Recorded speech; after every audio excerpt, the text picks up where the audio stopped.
ஒவ்வொரு நாளும் மாஸ்டர் நம்ம வாழ்க்கை நம்ம மனநிலையிலிருந்து தான் துவங்குது. அதனால தான் பெரியவங்கள் சொல்லுவாங்க, காலை எழுந்த உடனே நல்லது நினைச்சா நாளும் நல்லா போகும் என்று. பிரம்ம முகூர்த்த நேரம் என்றாலே அது சக்தி நிறைந்த நேரம்.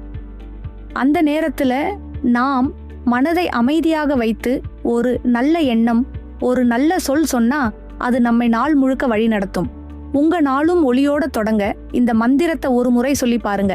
அந்த மந்திரம் இதுதான்: கராக்ரே வசதே லட்சுமி, கரமத்தியே சரஸ்வதி, கரமூலே து கோவிந்த, பிரபாதே கரதர்சனம். இதன் பொருள் என்ன தெரியுமா? நம்ம கைகள் எல்லா காரியங்களுக்கும் காரணம். அதனால கைகளில் தெய்வத்தை நினைச்சா நம்ம செயல் தெய்வீகமா மாறும். இனி நீங்களும் தினமும் காலை எழுந்தவுடன் இந்த மந்திரத்தை ஒரு முறை சொல்லுங்க.